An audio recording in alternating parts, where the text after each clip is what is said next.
Hello, hello. Welcome to the 14th episode of Buzz Unplugged. How is everyone today? Hope you are doing well. Give me a 1 in the chat if you can hear me. Good to see all of you. We are going to be talking today about cyberbullying and the movie that I recommended, Unknown Number, the high school catfish. Please join me tonight, 9 p.m. Eastern Time, where Lady Freedom Raw Narrative and Kiki 2025 True Crime will be joining me, and we will be discussing Sebastian Rogers. So hit that notification bell so you don't miss us gathering today. 1 second, I just want to put that in there. Hi. Hello, everyone. Hello to Briar.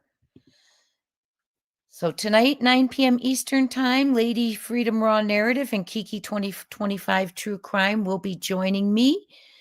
Hit that notification bell. Hello, Stephen. How are you? Hello, Nicey.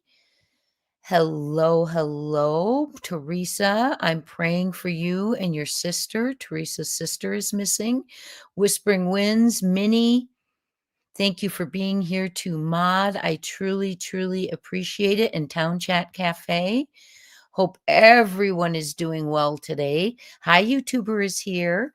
Hope you're all doing well today and had a wonderful weekend and happy Monday to you. We are talking today about the movie that is on Netflix titled Unknown Number, the High School Catfish. And it is about some kids who were cyberbullied with a shocking twist. Put a 1 in the chat if you had a chance to watch the recommendation, the movie. 2 if you're not sure, so I can give a little background, which I will anyway. So, what the movie is about, and it has a very shocking ending, is there are 2 children who start dating in a small town called Beale, Michigan. And they are 12 years old, and they start dating because they're both very interested in sports. The town is very small. The kids describe it as 2 bars and a kind of a stoplight, and what they do for fun is walk around town, usually on their phones a lot. And the school itself, and this is in Beale, Michigan, the school itself is K through 12 and about 700 plus students. So a very small area, an area where they didn't think something like this would happen. So 2 12-year-olds started dating, and their families became friends. And I'm going to pause for 1 second because we do have someone in the chat who has a family member missing. So please excuse me for 1 second while I address this. Teresa, we are praying for your sister, and get us any information you can, and we will get this out for you.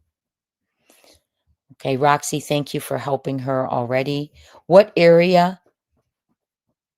Yes, I can spell it. Are you talking to me, Ann, about spelling the town name? It's Beale, Beal, Michigan, or are you speaking to Teresa? Teresa, what area is your sister missing from so we can be aware? Okay, Whispering, if you go poof, we know your computer's acting up. I know all about that. So I'm going to take you to Beale, Michigan today. So Beale, Michigan is a very small town, very small town in Michigan, and they never expected something like this to occur. And I'm going to get you some stats on Beale real quick. Okay. Population, let's see. It's in Isabella County, population 312 in 2023. Everyone knew each other. The boys said there wasn't drama between the boys in the school because they were really just interested in sports and things like that. So when this started happening, the cyberbullying, it really shook the town.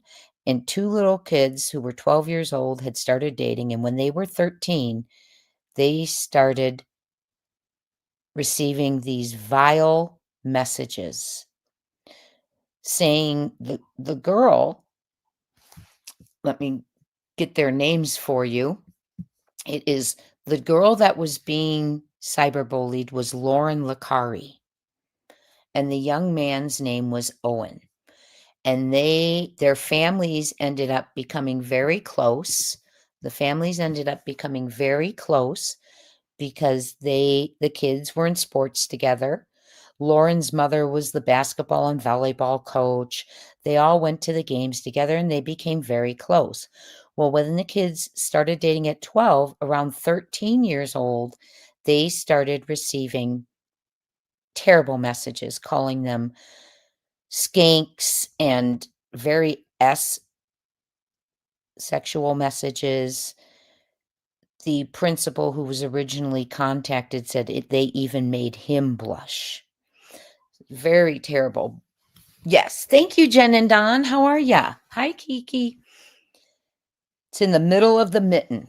Okay. I actually went to college in Michigan, graduated out there, and I lived in Clarkston for a while. Oh, okay, Janet. I'm sorry. Did I get that wrong? I am so sorry. Let me look back at that. Excuse me if you're in the bushes, and welcome to you if you're in the bushes. Oh, her 33-year-old daughter. Forgive me. Teresa's 33-year-old daughter is missing, not her sister. Forgive me, Teresa. I got that wrong. It is Teresa's 33-year-old sister. Thank you for the correction. I appreciate that. She has been missing for 11 days. They've been aware for 3. Teresa is trying to get flyers out, and she will let us know, and I will get the information posted so we can raise awareness for one of our own again. So sad when this is going on. Hey, Gypsy girl. Okay. So what happened is Owen and Lauren were dating. And at 13, they started receiving these terrible, terrible messages.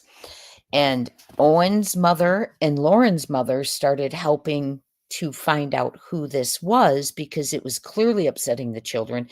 It was saying, first, it started reaching, the messages were reaching Owen saying, get rid of her. She's a skank. Terrible things. To Lauren, the messages were saying things like calling her anorexic, horrible names, cyberbullying, or the kids were being terrorized. And this went on for a very long time. Used to live in Beale or Michigan, Jen and Don?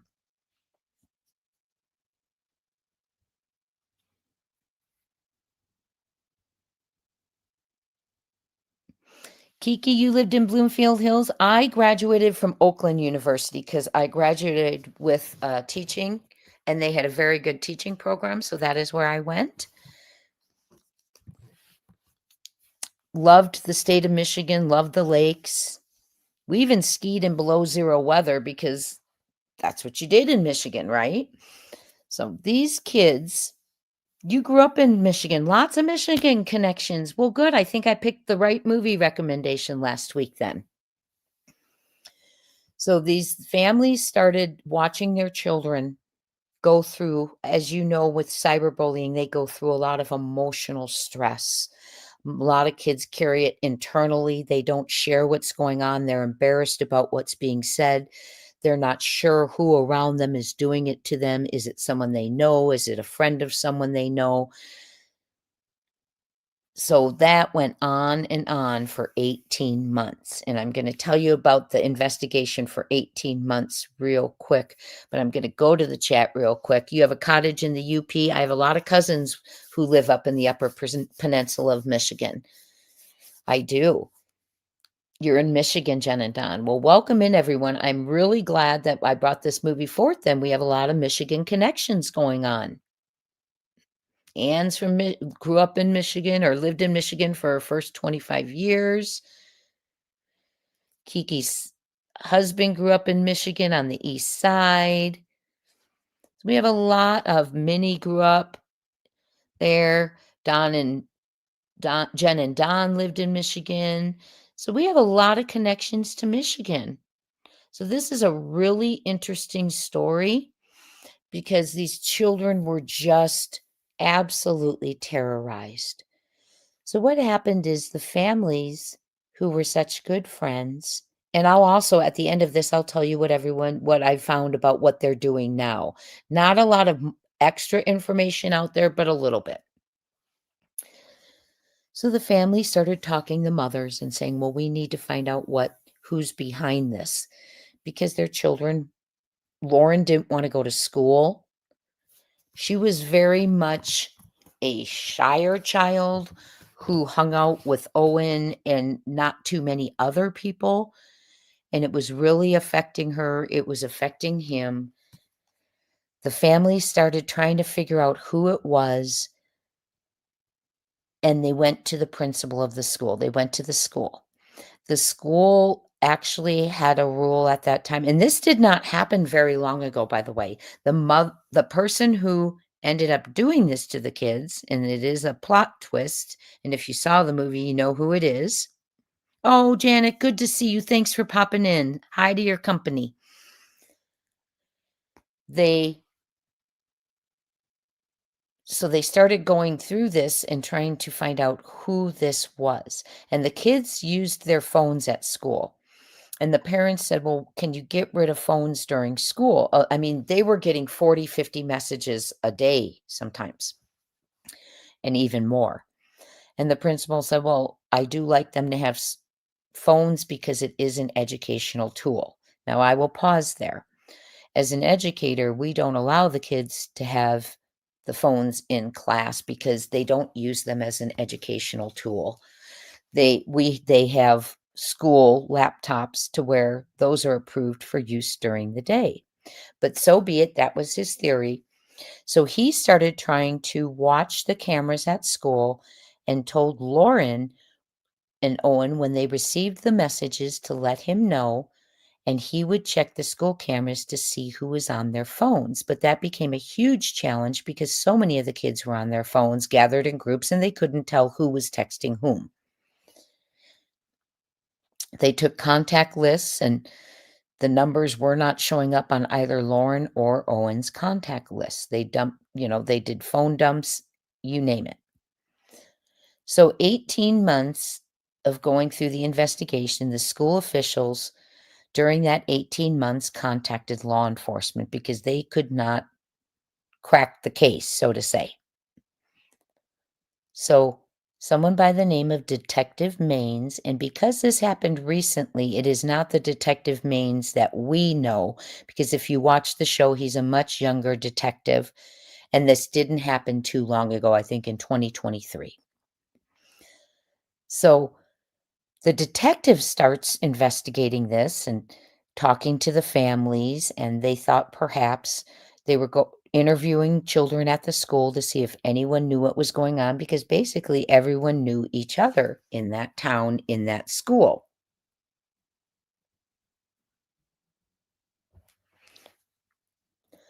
So, as he's investigating, he's interviewing, they started to look at kids in the school. One girl being Chloe Wilson, because Chloe and Lauren just didn't get along, and Chloe was best friends with Owen.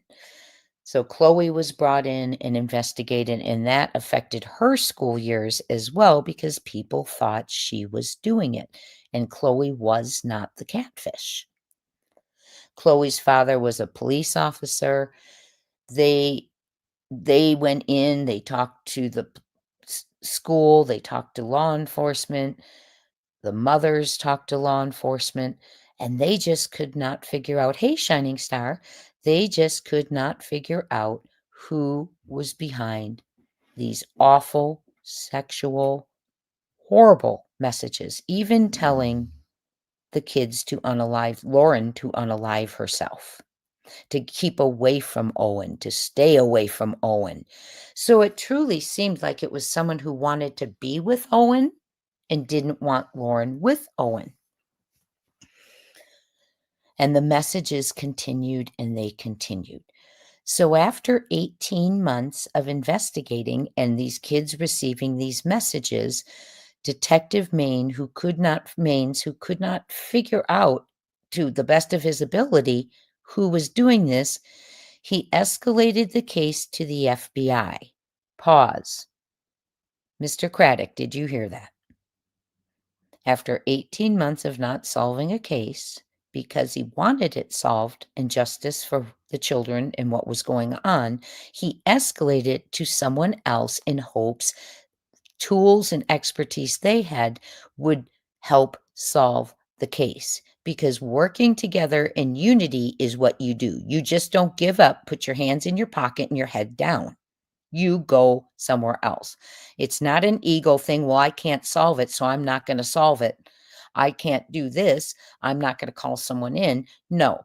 As taking an oath, you know that you're there to serve and protect and to solve the cases. So hi, Robin. I was just thinking about you. I was just thinking about you, my friend. Good to see you.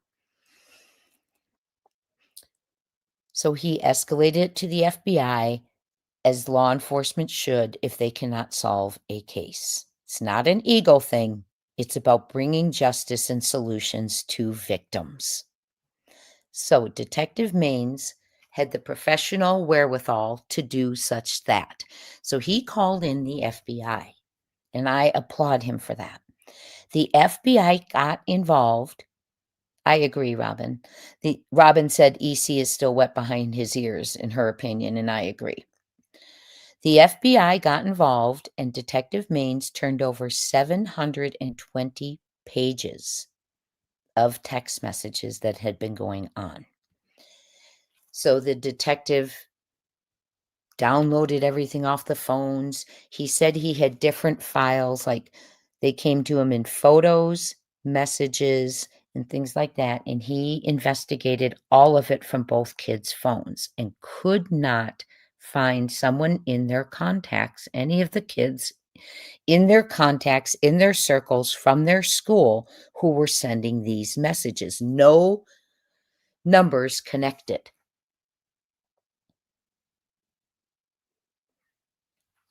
I'll be right to the chat in a second. Hey, Christy. So he continued to investigate. He went as far as to continue investigating by getting all adult numbers, all adult phones, etc., interviewing children. Families were upset, kids were upset. No one knew where it was coming from. Chloe's family, it affected Chloe's years. It affected Owen's cousin, who was being looked at as well, because what happened is during Christmas, the two families, Owen and Lauren's, had gathered along with other people, and one of Owen's Christmas gifts, I believe it was a black phone case, the catfish had photographed it and sent it to the kids. So that was a big clue. Okay, that narrowed down the pool because it had to be someone who was spending Christmas with them that took that photo. And the catfish was obviously there. They're like, it can't be someone who was there. Those are people we know, we love. Then the cousin was brought in, Adriana, I believe her name excuse me. And it was not Adriana either. So the FBI started to look at geolocations on all the people in the family and all the kids' contacts, geolocations as to where the calls were coming from, that they could identify who was there at that time. So they're looking at the geolocations. And the big shock is that they identified one number that was popping up twice. But before that happened, the catfish stopped for a while. Owen and Lauren broke up. They stopped dating. And they stopped for a while. Well, they picked back up again when Owen started dating another girl from another town. Now, sadly, as close as Owen and Lauren were, they stopped talking to each other. They'd see each other in the hallways, but they really wouldn't talk. And that's really sad because Lauren didn't have a lot of friends at the time. Owen was her bestie, not only her boyfriend. And this catfish took that relationship away. So when they saw each other in the hallways, they stayed away from each other, probably from fear that the messages would begin again. Owen met a girl at a sporting event from a nearby town, and they started to date. Well, lo and behold, when they started to date, the girl's mother started to receive messages. And this was alarming to Owen's mother because she was scared how closely they were watching Owen, that they would know how to get numbers to the girl Owen's dating's mother, which Owen's mother said, those are some numbers I wouldn't even know how to get a hold of. So it was very alarming that it began again. What happened at the time is also messages from the geolocation showed Florida. Well, Chloe Wilson had been in Florida around the time that those messages were coming. So it was just really a mess, and it kept pointing to people. And these kids were all being affected because the other kids thought they were doing it. Everyone was looking to see who was doing it.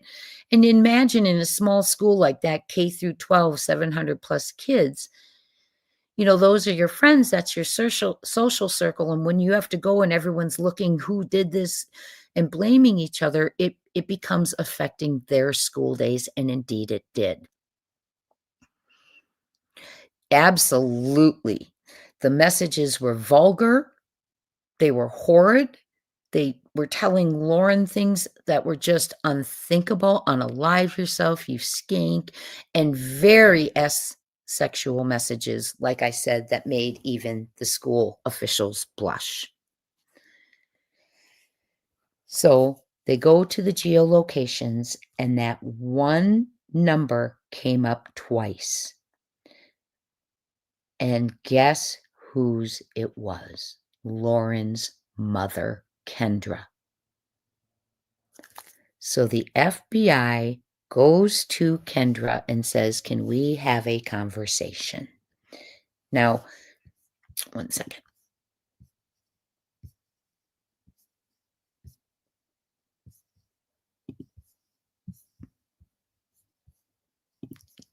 Kendra's husband, Sean, was at work, and Kendra was home, as was Lauren, when they arrived. Kendra came out from the side of the home and said, "Yes, can I help you?" And they said, "Well, we need to have a talk, Kendra. Where is Lauren?" So they asked that Lauren not be present in their initial conversation. "Hi, Kaz. Good to see you." So they said, "Well, Kendra, we found the catfish." And she said, "You did?"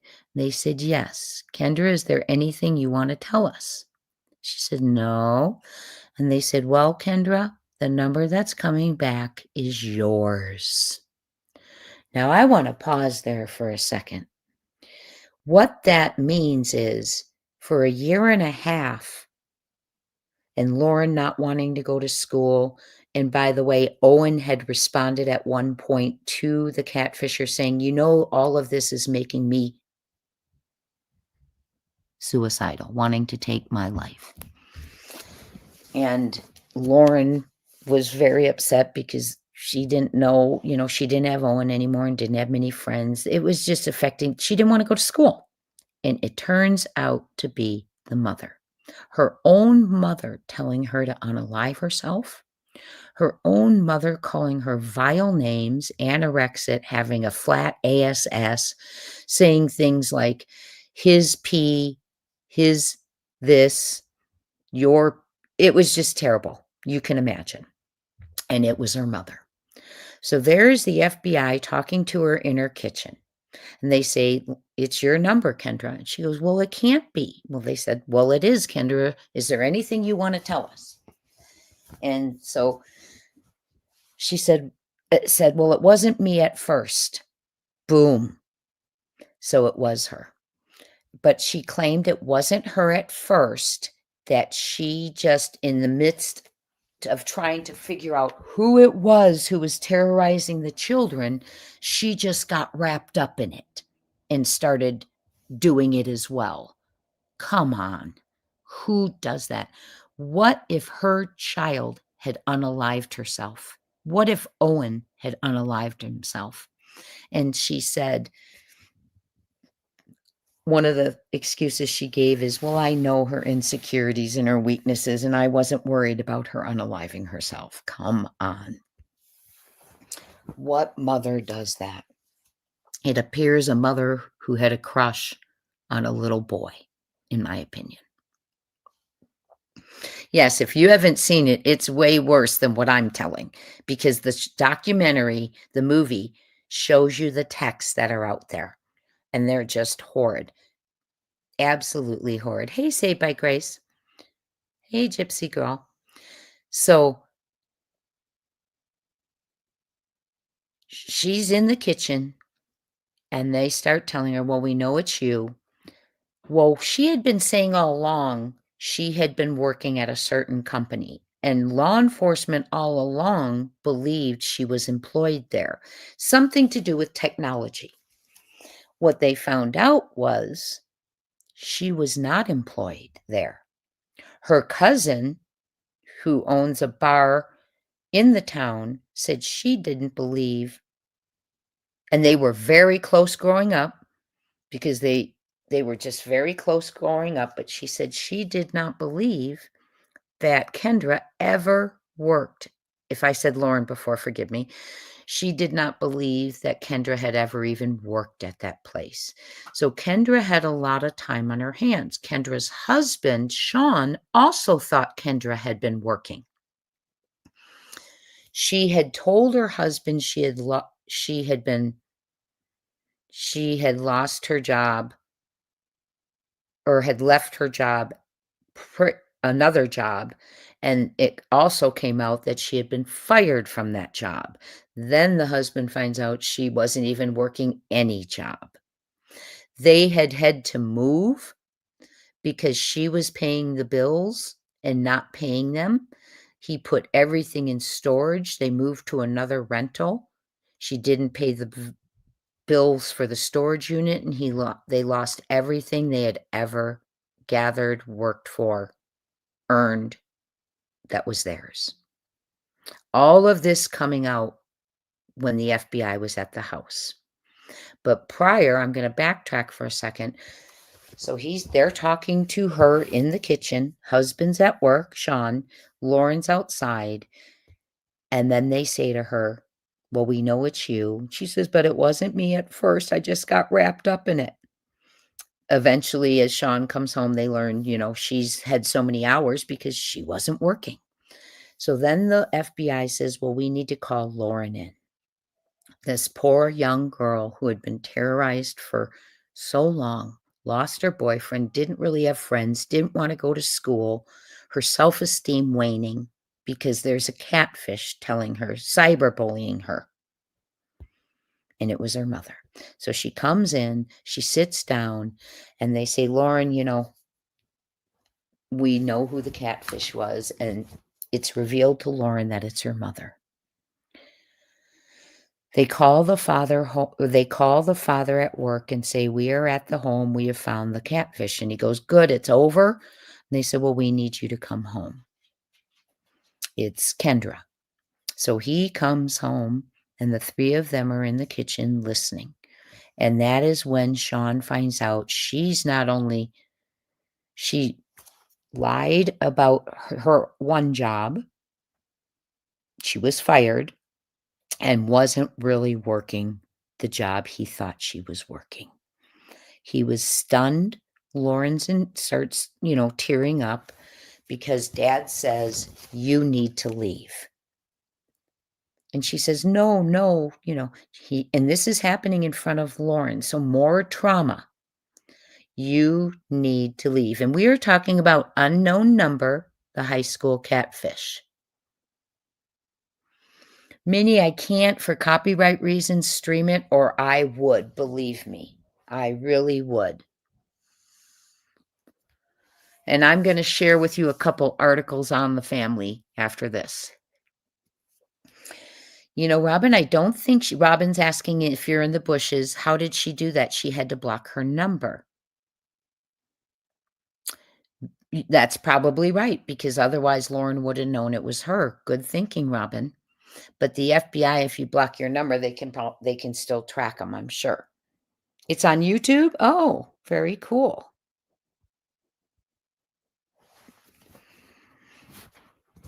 So Sean says, "You need to leave." And she says, and Kendra says, the mother, "No."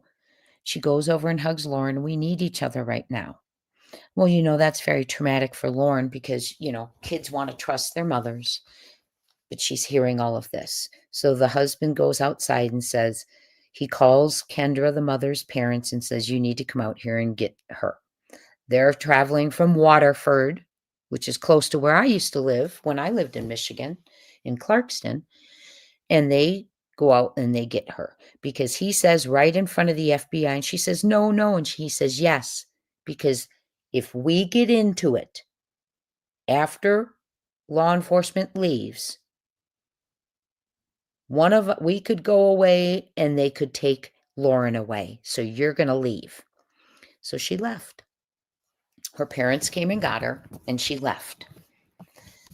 She was charged. Remember, she said she didn't start them in the beginning. She just added to it because she got so wrapped up while she was trying to figure out who it was.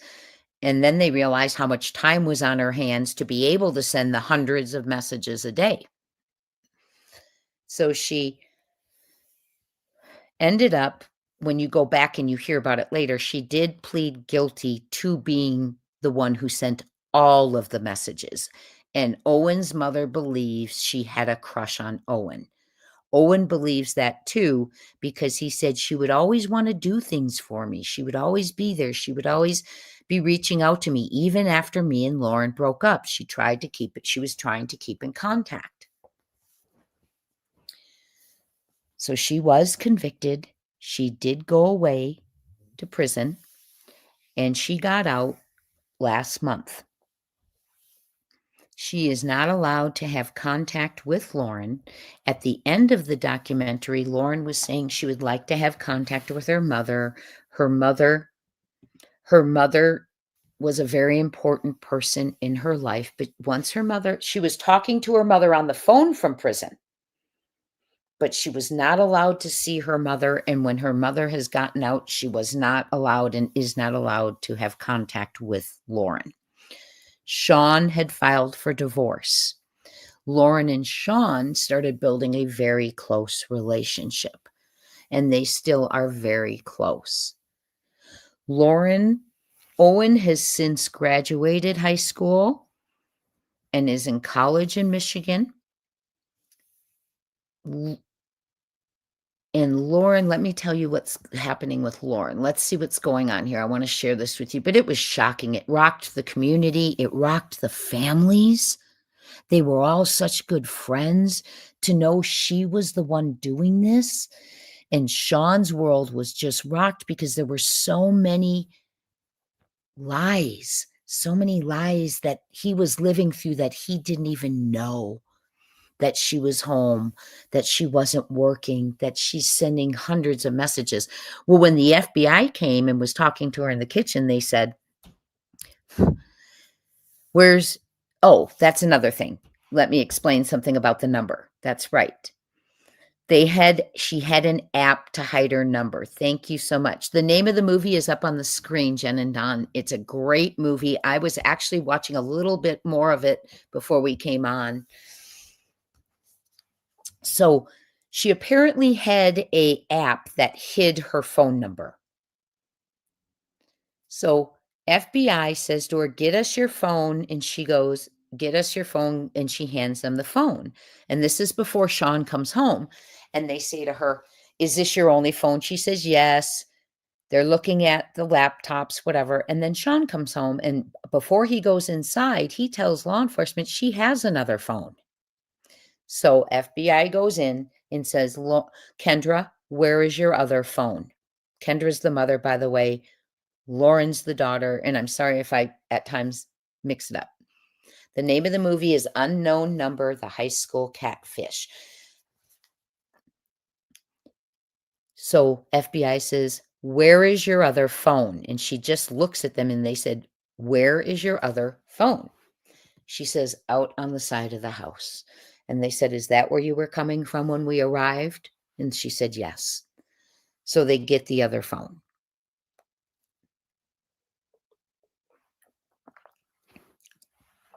Everyone's just up in air. So she is released from prison. And I want to show you something. This is the family.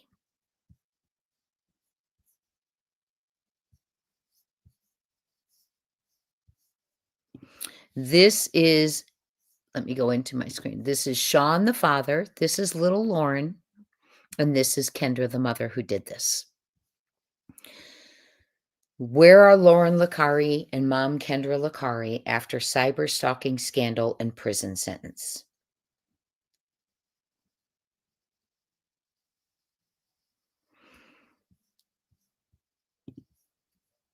It's just so shocking, isn't it, you all, that a mother would do that to the child, her own child?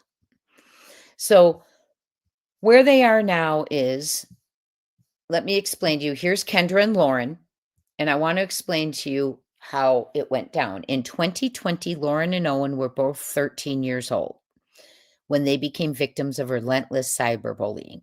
The catfish specifically harassed Lauren over her romance with Owen. That's why they believe she wanted to be with Owen, which caused them to question whether it was a fellow student or an adult in their hometown of Beale City, Michigan. Population like 300. Kendra, who was interviewed in the docuseries, which is the mother, she confirmed that she harassed her daughter and Owen on social media as a way to get officials to take the original catfish seriously before it escalated. Later on, she admitted that that's not the case. She was the original catfish and was always the catfish. And in this case, I don't like the word catfish because I think it's far more than that. I like to say cyberbullied, terrorized, because catfish seems kind of not as strong of a word as needed in this case, in my opinion. The school's superintendent, Bill Chilman, he had a different take when he was interviewed, and this was really interesting at the end. He felt it was a cyber Munchausen's case, meaning that the mother wanted Lauren to need her so much that she was breaking her down. So there's two theories. She wanted Owen, or it was a Munchausen's case where she wanted her daughter to need her in such a way, I'm reading the article now, that she was willing to hurt her. And this is the way she chose to do that versus physically trying to make her ill, which is typically how Munchausen's behavior exhibits itself. She did it through cyberbullying so Lauren would need her. That is what Kendra says, yeah, that might have been it. She's not, that was her statement instead of wanting Owen. Very sick. There's Kendra in the dark sending messages from the documentary. At that time, we thought she was looking to investigate. Lauren's mother was asked about the text she sent, urging her daughter to harm herself, to which she told Unknown Numbers director, "I can say I was not scared of her hurting herself." Now, if you're telling a 13-year-old to go unalive themselves, to hurt themselves, they're worthless, no one can stand you, you're ugly, you're disgusting, no one likes you, why in the world would you be confident that your child would not hurt herself? It's very selfish, it's very cruel, and I am very glad she's not allowed to have contact with her. Owen and his mother, Jill McKinney, who also were featured in the doc, where they both accused Kendra of tormenting her daughter because she had a crush on Owen. Kendra, meanwhile, then comes out and claims she was AR'd at age 17 and her concerning behavior was a result of undiagnosed mental illness that stemmed from her trauma, PTSD. I didn't want her to go through that process that I did. And I think that really led me to not know how to handle things, Kendra said, adding that she was scared to let Lauren grow up because of what could happen to her. Well, here's my theory as a parent. If you're afraid of your children going through something you may have gone through, being violated, that's understandable. But there are other ways to deal with it. First of all, don't let them date at 12. Don't let them date at 13. Don't let them date at 14. She could have made those decisions because she could have explained to her daughter, you're not emotionally ready for the things that might occur. But instead, she terrorized her daughter. Just so heartbreaking. Well, Lauren, at the end of the documentary, when she was interviewed, remember, she's a young girl, still processing. She was still wanting to rebuild a relationship with her mother because it was very important to her. And she said, Lauren, for her part, said in the documentary, she would like to see her mom when the time is right. I hope me and my mom can rebuild our relationship because I feel like I'm definitely missing a part of me. So sad you trust someone, that motherly trust, right? Now that she's out of prison, I just want her to get the help she needs. So then when we see each other, it doesn't go back to the old ways and how it was before.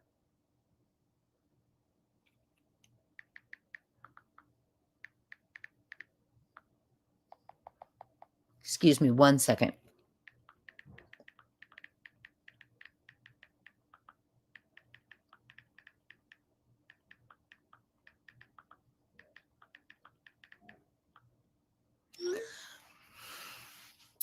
Lauren added, being without that relationship, I think is really hurting me. And I think rebuilding our relationships will help both of us a lot. I love her more than anything.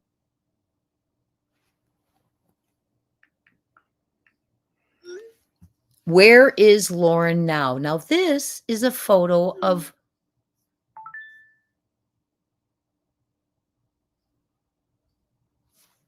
Excuse me 1 second.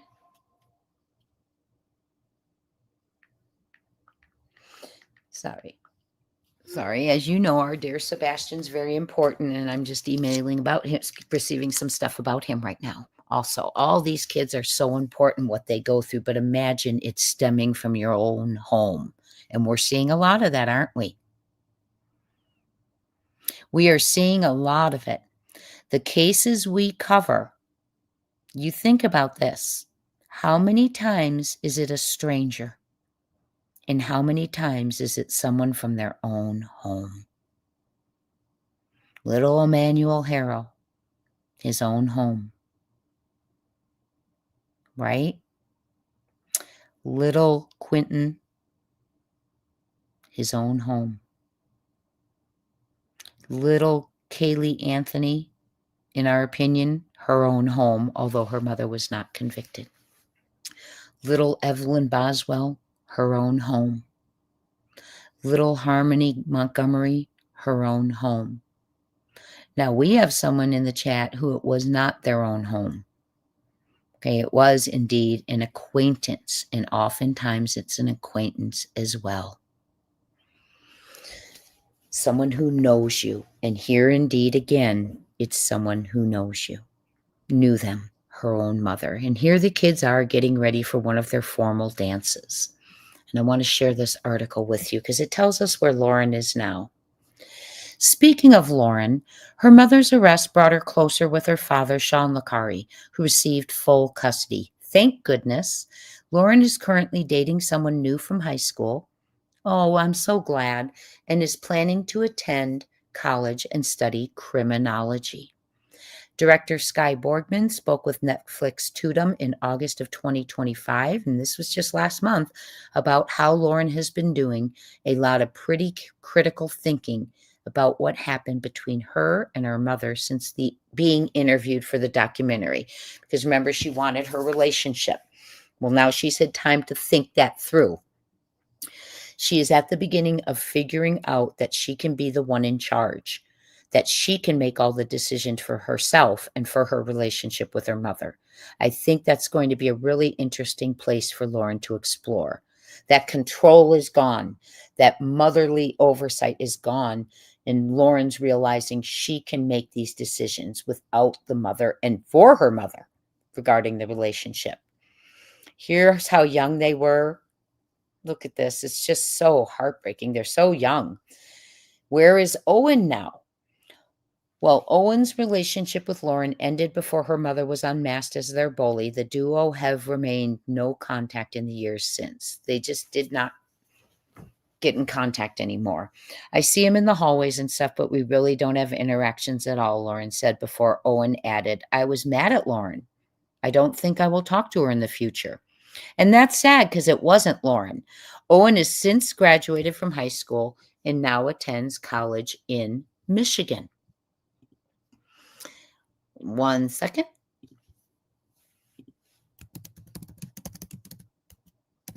I'm trying to get, I thought I had Lauren's up too. Okay. Now I want to show you where, hold on one second. Here we go. Here is an update on Lauren.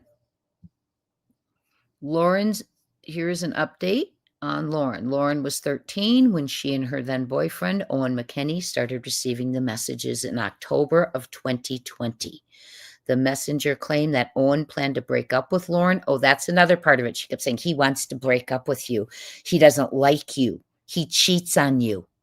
The young couple had no idea who sent the text, and they do try to forget about it. Then in September of 2021, the messages resumed because Owen was dating someone else. And by the way, another clue was Lauren thought it had to be someone who had been around her or one of her close friends because the cyber bully, her mother, was using the nickname Lo, which was Lauren's nickname, and not a lot of people called her that. Let me show you the trailer. Close it? Yeah. The people in my high school I've grown up with since kindergarten, basically. I first met Owen in 7th grade. They were just like a high school couple in a movie. We were like best friends. But the more friends you have, the easier it is to be betrayed by them. Something dangerous could happen. A high school girl in Michigan was cyberbullied for more than a year. And who turned out to be the suspect shocked everyone.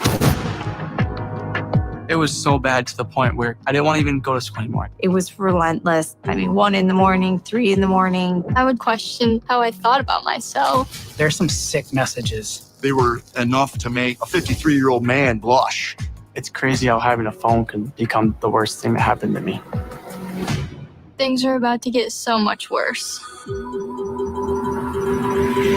Sorry, not sorry. Each and every day, I'd feel like I lose trust in everyone. You had to be careful of every single word that you said, or else you could look guilty. Really just all started to look like me. She could be sending them to herself. Everything was great, and then, things started happening. The parents wanted to confront people and start pointing fingers. When they involve the FBI, you can just see how fast this escalates. They made quite a scene at school. I wanted to try to protect her and keep her safe. I found one phone number that kept coming up. We gotta nail this son of a... I really didn't know what to say. This is disgusting. No way. Crazy that someone that close could do something like that.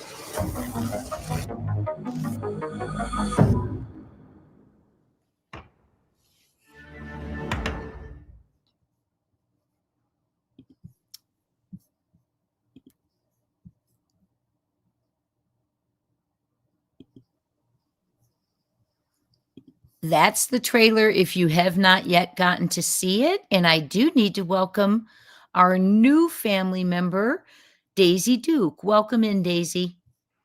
Good to have you. Thank you so much for joining us. I think you'll find we have a real nice chat group. Everyone's very friendly, and our mods do a wonderful job keeping everyone united, and I want to appreciate you mods also and give you the credit you deserve. So welcome in, Daisy Duke. So I have an article here, and we're going to find out a little bit about what's going on with Sean right now. They, like I said, they haven't released too much new stuff. Let me get no thanks. But why did Kendra decide to oh my goodness. Why did she decide to participate in Netflix Unknown Number documentary? Kendra Licari addresses cyber stalking. Make sure you got it. Cyber stalking her daughter, Lauren Licari, and Lauren's boyfriend, Owen McKinney. Here's why the director thinks Kendra participated.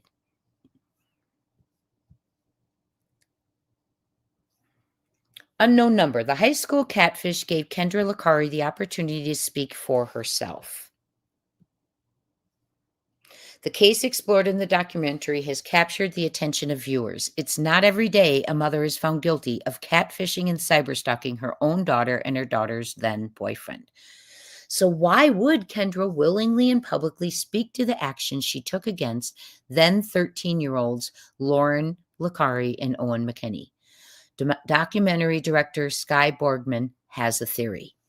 She was nervous about going on camera because just sitting down and telling your story is a nerve-wracking thing sometimes, Sky told Variety in an interview published September 5th, but she was so great and she actually ended up loving the experience. At the end of it, she said it was kind of fun. Ew. She laughed about things. Ew.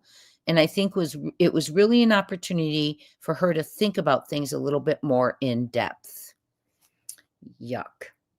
Looking at her conversation with Kendra, the filmmaker continued, every time I would ask a question, she would really have to think about some things, and I think it was really good for her. And on whether Kendra, who pled guilty to 2 counts of stalking a minor and was sentenced to 19 months in jail, she truly feels remorseful over her actions. Sky admitted Kendra is a little bit of an enigma. There she is. There's the mother, the active volleyball coach, the active basketball coach, working school events, and terrorizing the kids at the same time. I think she had a lot of time to think about what she did, she continued. She was in therapy when she was incarcerated, and I believe that she's still seeing a therapist. She has put thought into what she did. I don't know that she's fully realized or recognized what it was that she did or why she did it. As she put it, I guess only Kendra could really answer that. The harassment of Lauren and Owen began in fall of 2020, and but took a turn in September of 2021, growing more disturbing and numbering up to 40 to 50 a day. And that's what the parents were upset about, before Kendra was outed, is saying, why are kids allowed to send 40 to 50 messages a day when they're in school? Because they thought it was one of the kids. It was these later texts that Kendra was behind. Kendra ended up being behind all of them. She confessed. This is the family before she blew it up, allegedly. Most messages contain hateful speech and contain language like unalive yourself. A 2022 Isabella County Sheriff's report stated, a lot of the messages repeat this same language. Imagine doing that to your own child. And we see a lot of it in these cases, it being parents, family members, acquaintances. Kendra denied being behind the original messages, but admitted to detectives per the report she just fed off from it. And once she started, she got caught up and kept going. But when she was in court, she did plead guilty to being for all of them. So the first message read, hi, Lauren, Owen is breaking up with you. He no longer likes you and hasn't liked you for a while, and it's obvious he wants me. That's coming from her mom. That's why they believe she had a crush on Owen. Really just heartbreaking. Who is Lauren Licari's mom, Kendra Licari? When the cyberbullying began, Lauren was living with her parents, Sean and Kendra, in Mount Pleasant, Michigan. Kendra worked in IT, they thought, at Ferris State University and coached girls basketball at Lawrence High School. And Kendra's cousin now saying she does not think she ever worked at Ferris State University. How did authorities figure out it was Kendra? This is what we're going to go. Hello to everyone coming in. Hello, hello. Lauren and Owen's family first reported the messages to the kids' school, assuming it had to be other students. Now we're learning exactly, other than my narrative, as to how they found out it was Kendra. Beale City Public Schools referred the case to law enforcement. The Isabel County Sheriff's Office called in the FBI for assistance, according to Sheriff Main's report. A cyber crimes expert connected the text to an IP address from a Spectrum host from the Mount Pleasant area, and a user who is opening a number-generating app from an iPhone.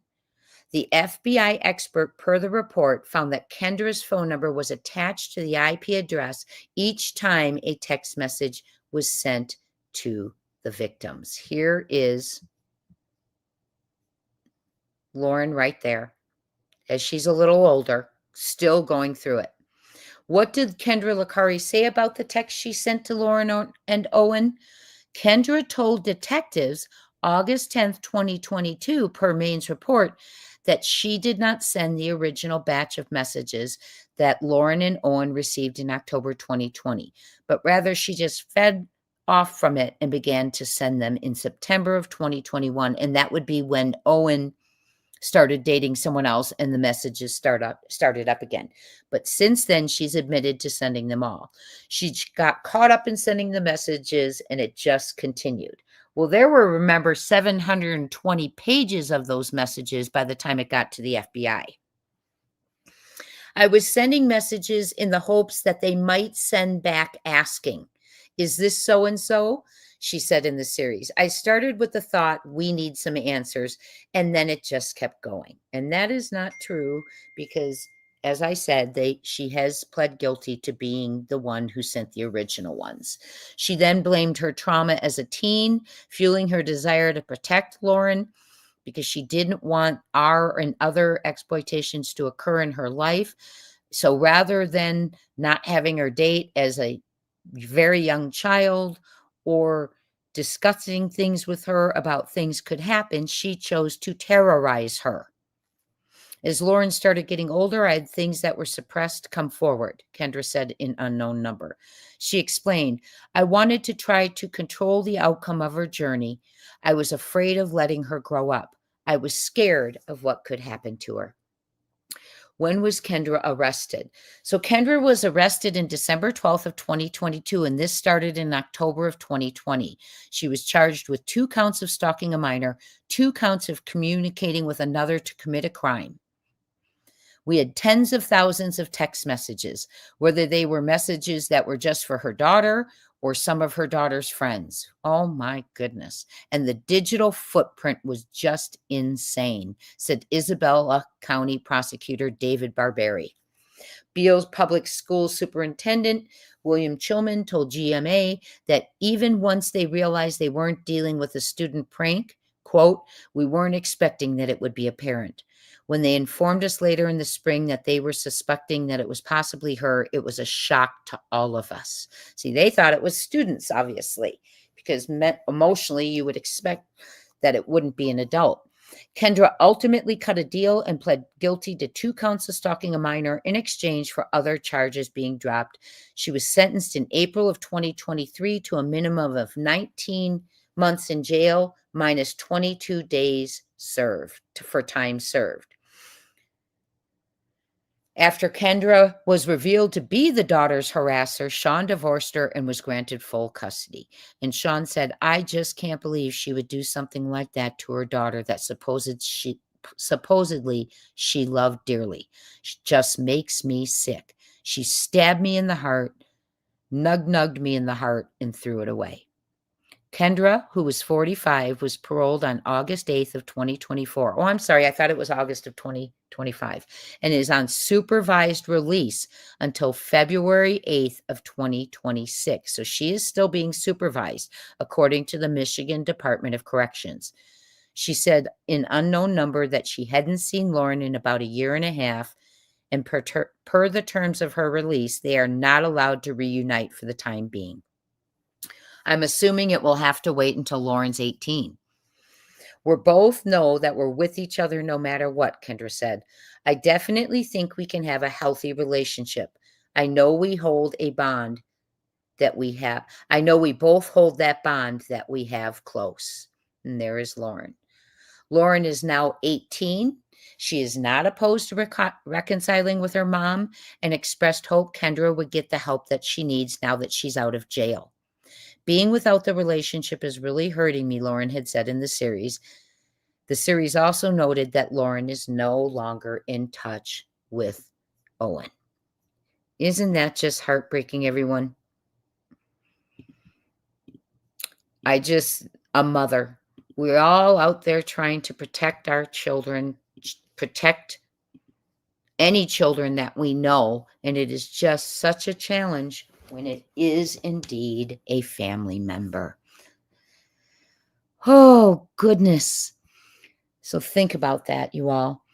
How many cases have we gone through since we've covered? And to the top of my head, Robin, only your case is the one that a parent wasn't responsible that I can think of right now that we've been covering in the last year.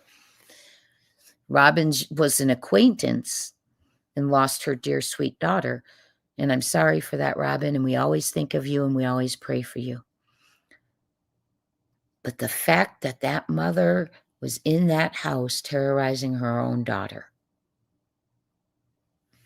Yeah, it's hard for any of us to imagine the things that go on to these children.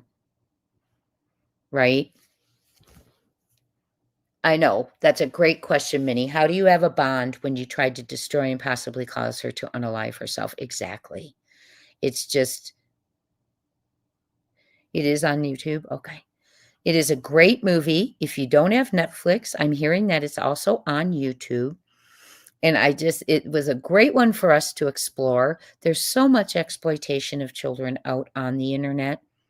So many things. We see children unaliving themselves now because people are saying things to them, telling them to do that, extorting them, exploiting them. And we're trying to stop that.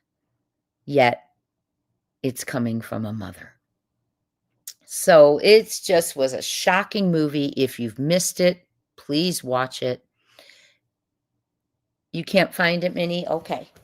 Well, it's worth Netflix, let me tell you. It really is a good show. It teaches us a lot about investigative procedures, in my opinion, and when it's time for law enforcement to pass it on to escalate the case to a higher up agency. Also,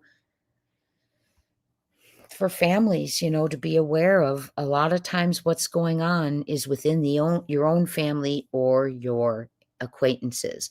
I want to show you something real quick. This is Chloe. Chloe is one of the girls.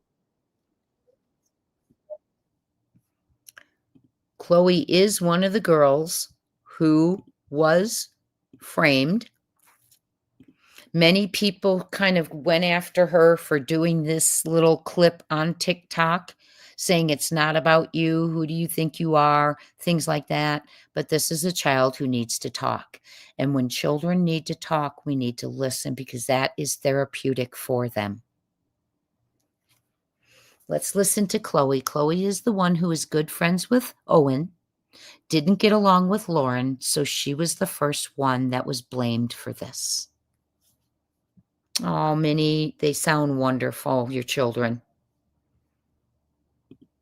This is credit to Chloe Wilson's channel on TikTok. In The Unknown Number on Netflix that just came out. To Chloe, I'm one of the kids who got framed in The Unknown Number on Netflix that just came out today. And I was going to tell a little bit more of my story about it. Okay, so it started when we were like 7th, 8th grade, around there. And my mom has these like Halloween parties every year up until freshman year of high school. And just for a reference, no one was not invited. Anyone could come from Beale City. Like, it wasn't a invite. Like, there was so many people that came to these they weren't even parties. I don't know. A haunted trail. Anyway, I had no idea that there was a random text going around about her not getting invited to these parties until Kendra called or texted my mom and asked her if it was me who sent the text to Lauren. So my mom got the text from Kendra and she was like, no, like everyone was invited, like no, like there was no invite like to anyone. You could just go. So yeah. So fast forward to the end of 8th grade year. I still really didn't know about it. Like I heard like Owen was getting random texts a little bit, but like not really that much about it. So I'm pretty sure this was the beginning of freshman year. It was around like volleyball time, kind of close to like December. And that's when like Owen asked me like, hey, is this you? And I was like, I have no idea like what you're even talking about. Like I at this point thought it was like one like bad text or like a couple of random texts that like someone sent. I was like, no, like brush it off. So I was like, no, I didn't send that text. Also, just to clarify, Owen and these two other girls were like, we were all best friends freshman year and we'd sit together in science class. Hi guys, I'm Chloe. I'm one of the kids who got framed in The Unknown Number on Netflix that just came out today. And I was going to tell a little bit more of my story about it. Okay, So that was Chloe 5 days ago. That was Chloe Wilson 5 days ago. And People reports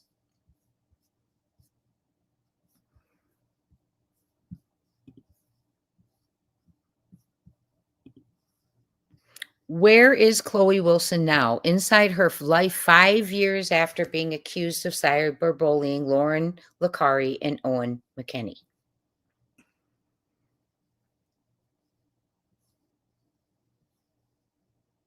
So Chloe was raised in Beale City by her dad, police officer Craig Wilson, and her mom, Tammy Wilson, and she was considered a popular student at Beale City High School and a competitive athlete in basketball and volleyball. Her coach was Kendra Licari. However, Chloe wasn't immune to the teenage drama. 7th through 8th grade is when this was going on. Her father said she was a leader. At the time, she had a huge friend group. It spanned several other schools.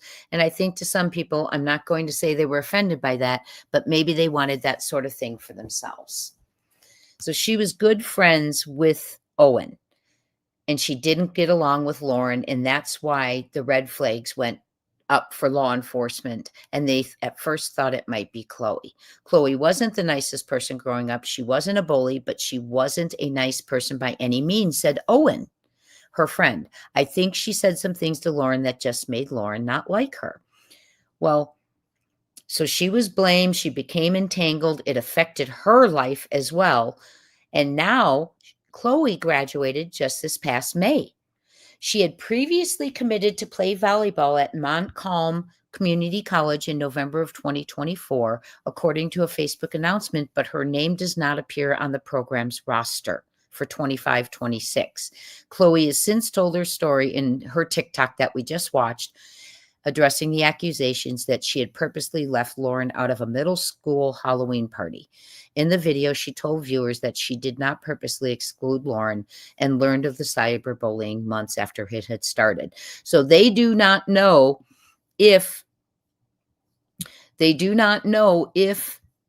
where she is now, where she's going to school. And probably that's intentional because of all of the media recognition around this story.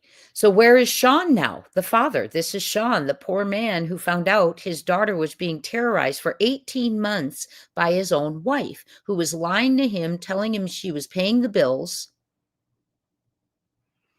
saying she was paying the bills, saying she was working, and saying she was trying to investigate who was doing this. And he finds out it's her. So he divorced her. Born and raised in Beale City, Sean met Kendra while she was studying at Central Michigan University, 15 minutes away from his hometown, according to The Cut. The pair eventually got married and welcomed their daughter Lauren in 2007. Before Kendra's arrest, Sean worked at a local auto body shop and spent most of his free time with Lauren, taking her hunting and cheering her on from the sidelines at basketball and softball games. Kendra was the breadwinner of the family, and his coworkers at the body shop often teased that she was his sugar mama, as she handled the finances and most other household responsibilities. So he thought, right? We used to joke that Sean couldn't even dress himself without her, one person told The Cut. It felt mean-spirited. He just seemed content to let her handle. It never felt mean-spirited. They were joking. He just seemed content to let her handle everything. How did Sean learn? Well, I shared with you, he learned it for nearly 2 years, he learned it when FBI contacted him. For 2 years, he had no idea that the cyberbullying campaign against his daughter and Owen, her boyfriend, was coming from inside his own home. They were all, he explained in the documentary, they were all on edge. They didn't know what was going on, and it went on for so long. To hide her identity, she used the app that generated new phone numbers for every message, leaving Lauren and Owen unable to block the harassment because it was an unknown number, making it nearly impossible for police to trace, but not for the FBI, because in 2022, when the FBI stepped in, they subpoenaed the app company's records and meticulously cross-referenced each number. Their goal was to find an IP address, the unique identifier assigned to every cell phone call and computer, that could reveal the source. And one match came up, only one, and it was Kendra. So in August of 2022, they arrived at the Lakari home with a search warrant. Kendra admitted she was behind the messages. Law enforcement called Sean, who was at the work, and told him the news. Sean says, I get this crazy phone call while I'm at work, and it's the sheriff saying that they figured it out. I'm like, sweet, finally this is going to be over with, Sean said in the Netflix documentary. He's like, unfortunately, it's your wife.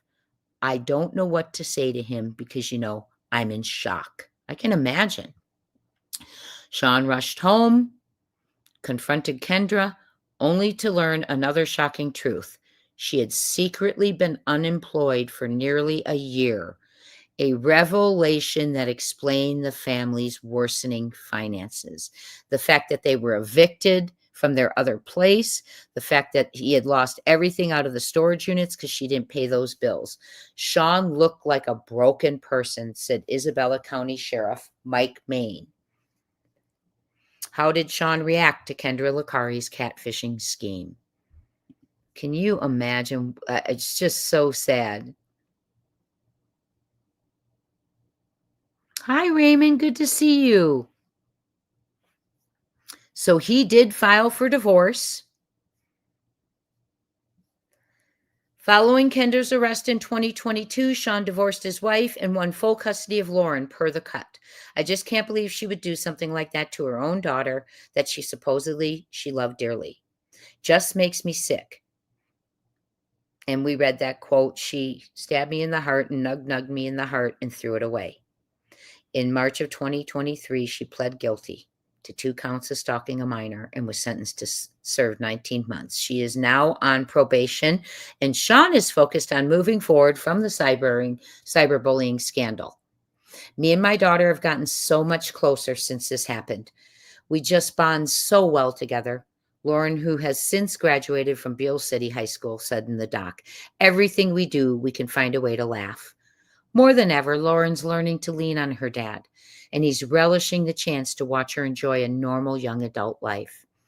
It's fun to watch her smile and giggle and be a kid and do stupid things like we all used to do. She's just growing up to be a beautiful woman. And Kendra, of course, is on supervised visitation from Michigan Department of Corrections, and she may not see her daughter. As of January of 2025, Kendra is living with family near Detroit, per The Cut. Sean has not spoken publicly about the documentary's release. A shocking story I wanted to bring to you. I hope you all enjoyed the movie. I think it's a good lesson for all of us to remember. Sometimes you have to look inside your own home. Okay. No, you're not holding questions. I'm coming to you all right now. Sorry. Daisy Duke, I hope you go watch that. Sorry, you all, I'm coming to questions right now. I'm going all the way back to the beginning. I'm going to take your questions.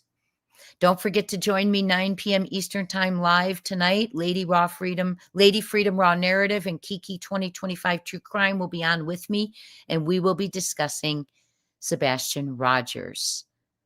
Let's see here if you have any questions. Beale is west of Midland. Okay, thank you.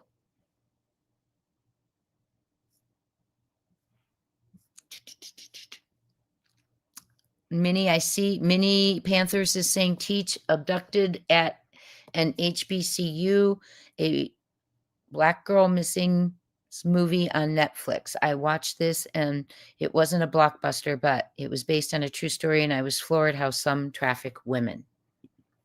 Thank you for that recommendation. Will you text me, Minnie, that title again? I am currently listening to a book talk about trafficking. I finished Go Set a Watchman, which is from To Kill a Mockingbird, because I like to read a classic of summer. And so now I am listening to a book titled, let me tell you the title of it right now, Please Let Me Go. And it is the horrific true story of a girl's life in the hands of sex traffickers. Great book so far. I'm only on chapter 2, but it's wonderful. I can't believe she did that to her own daughter either, Christy Smith. If you're in the bushes, I am now going to the chat for their comments or questions. Minnie says, I was proud of the father when it came out how he reacted. So was I when he said, you need to leave because we don't need to get into it. And if we do, one of us might be taken away, because he was really upset. So he was saying, we are going to be proactive here. You're going to get out of my face while I process this. You're going to get out of Lauren's space while I process this. You're going to your parents. And I'm really glad he did that.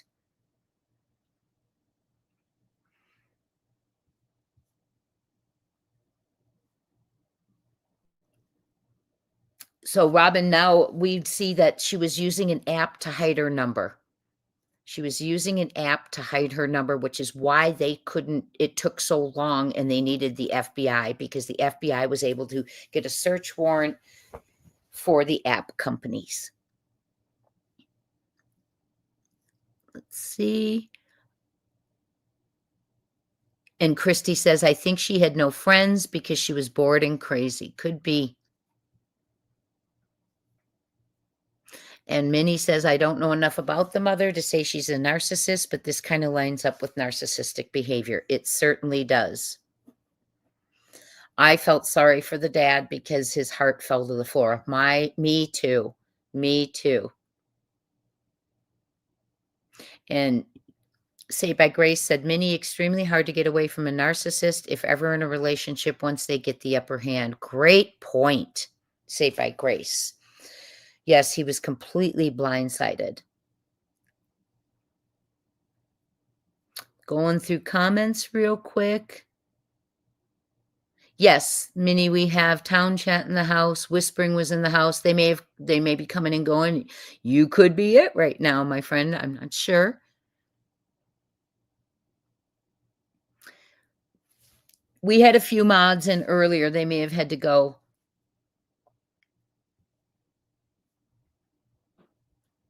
Thank you. Minnie says, Teach has a great group of subscribers. Thank you. Yes. Our chat is usually pretty calm, isn't it? We usually don't have a lot of issues in our chat. Hi, Lisa. This is a movie on Netflix called The Unknown Number, High School Catfish, and it's worth watching. It's, I think, not too long. I think an hour and 34 minutes, and I highly recommend it. Hi, Raymond. So good to see you. You're driving. Will you be careful?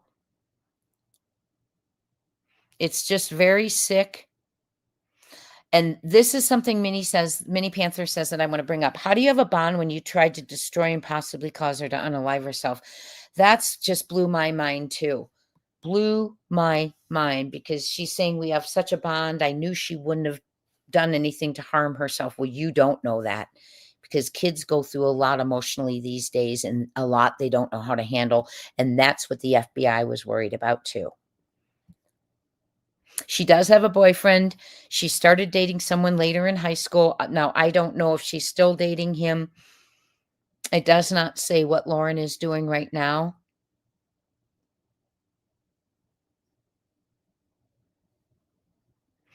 And Robin says, Robin's talking about her daughter's case and says Jason's attorney is saying he's been rehabilitated. Not until he becomes accountable and remorseful, right, Robin?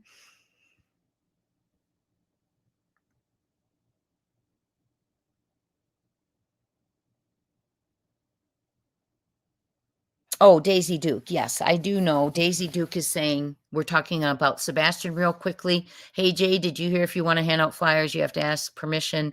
They said, no, they can't stop you from handing out flyers. Yes, I was one of the ones who covered that case. I was one of the ones who reported that that was going on because another YouTuber gave me the information. Credit to Miss Lawley. And we are all shooketh about it. But I will be there wearing my shirt. My Sebastian Rogers shirt. Thank you, Daisy Duke. Welcome to our family. And Minnie says, Daisy, go see her live from yesterday or the day before. Teach had all of that night's correspondence with the Pig Fest will blow your mind. Yes. And by the way, don't miss my live tonight with Lady and Kiki. But prior to that, I will be putting out a video because there are more updates on the Texas Roadhouse conversation.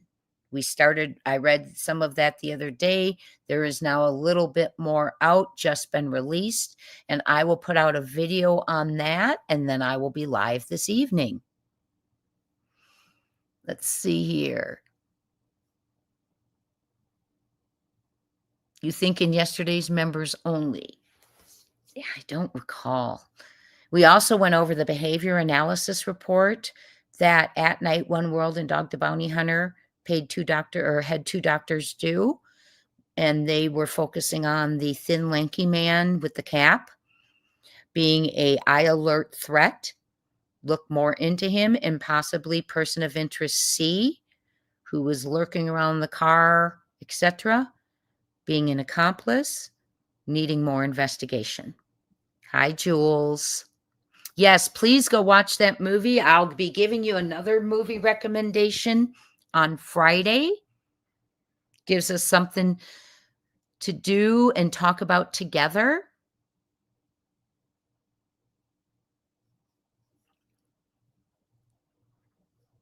Hi, Holly. Holly's in the house too. Town Chat's here too. Town Chat was up all night cooking, and she cooked 4 boxes of spaghetti with meat and then discovered the meat was bad. Oh my goodness. So you had to get an urgent delivery from Walmart to cook it all over again. It has been a Monday. It sounds like you've had a manic Monday, huh? That's crazy. You watched it, JR Girl 22? Great movie, right? And I'm looking to see if Jules to Kelly, did you have a question for me, Jules?